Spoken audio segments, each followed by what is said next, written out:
This is the Ford Transit. It's a van, or rather a bus, that can seat up to 15 people. And you can buy it for 2.3 million. How does it compare to the Hiace Tourer and the Hyundai H350? Let's find out.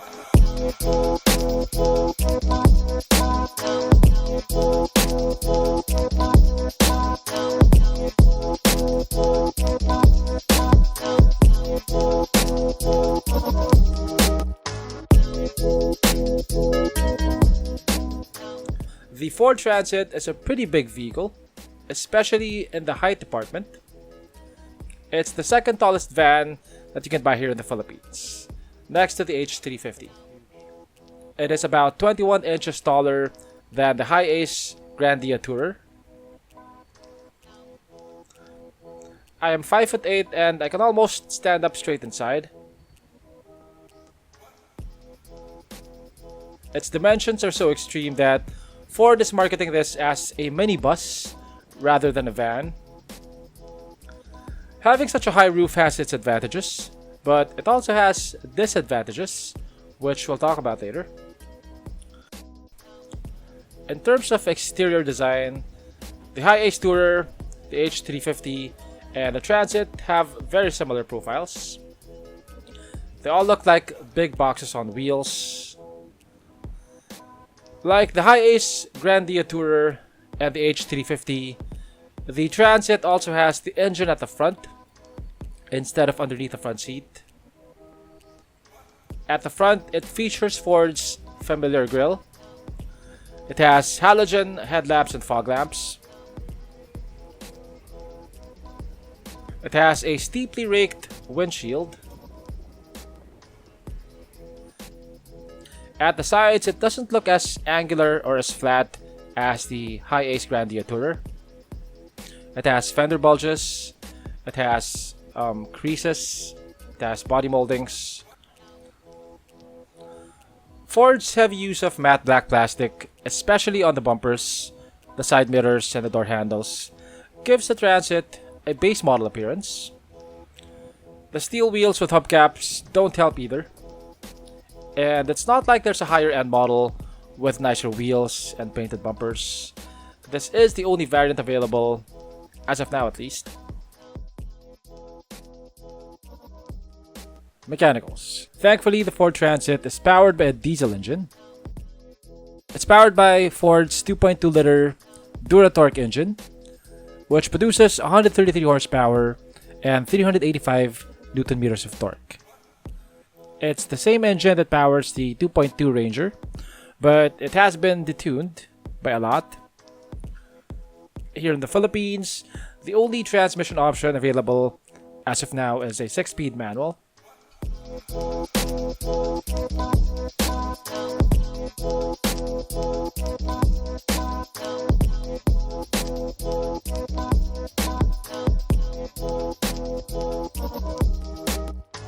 Okay, so this is the interior of the Ford Transit. Needless to say, headroom is ridiculously high. You can't even reach the roof. Everything's bare plastic, which is okay for a van. And then you have this polyurethane steering wheel. It's pretty firm. You have infotainment buttons and buttons for your display over there. Of course, you have power windows. You have automatic headlamps, power side mirrors. You have a manual transmission, 6-speed. The clutch feels okay, doesn't feel too firm. You have single zone climate control. Over here you have a 12-volt outlet. And what else? Visibility is almost too good, man. Feels like you're in a greenhouse. And over here we have controls for the aircon for the backseat passengers. Yeah, I don't know what this is. What is that? VDO. This is a VDO tachograph. Now, I didn't know what a tachograph was either, so I googled it. So a tachograph basically records the driver's work hours, rest periods, and vehicle data, and then prints it out. If you're an employer and if you plan to use the vehicle for commercial purposes, you can better monitor your driver's working hours and his driving habits if you have a tachograph. Let's check out the back.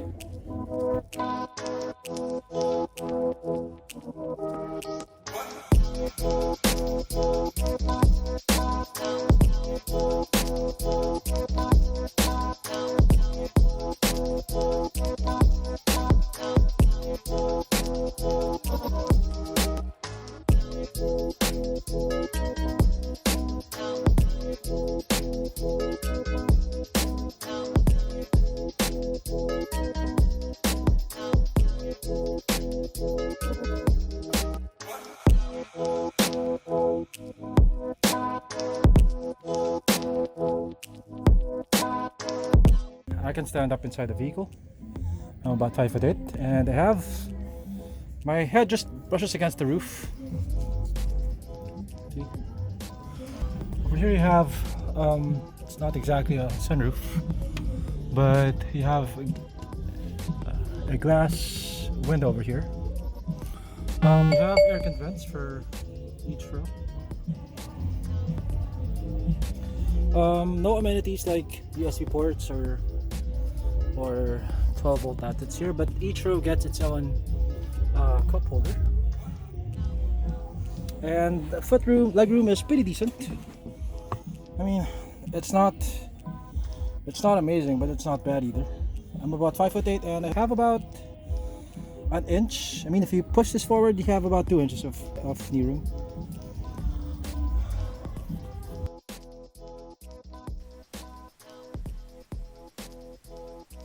The Ford Transit is pretty well equipped for a van. It has front and rear parking sensors. It has a rear view camera. It has power folding side mirrors. It has a sunroof, which also doubles as an escape hatch in the event of an accident. Having such a high roof has plenty of advantages. It's easier for people to get in and out of the vehicle, especially seniors. If you have a family of coneheads, you'd probably appreciate the ample headroom. There are also a few disadvantages to having a high roof. Number one, you won't be able to park the vehicle in a lot of indoor parking lots. Definitely not in most malls.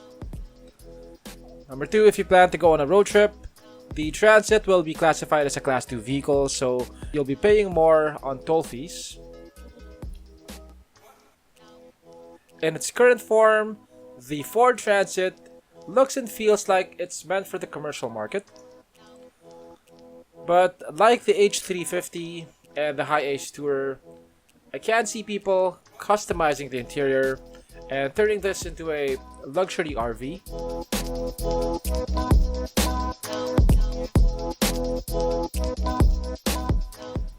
If you need something taller than a Grandia Tourer, but find the H350's height prohibitive, then the Ford Transit might be for you. The Ford Transit also has more seating capacity than both the Grandia Tourer and the H350. It is not by much though. The Ford Transit is a 15-seater, while the H350 and the Grand Tourer are 14-seaters. The Ford Transit is also priced pretty competitively. It is cheaper than the H350, and it's priced about the same as the Grandia Tourer manual, but I think it offers more capability and features. There is no automatic variant for the Ford Transit, but the same can be said of the H350. The direct competitor of the Ford Transit is really the H350, and there's a huge price gap between them. Unless you need to shuttle 6-footers around, I think you'll find that the Ford Transit might be sufficient for your needs.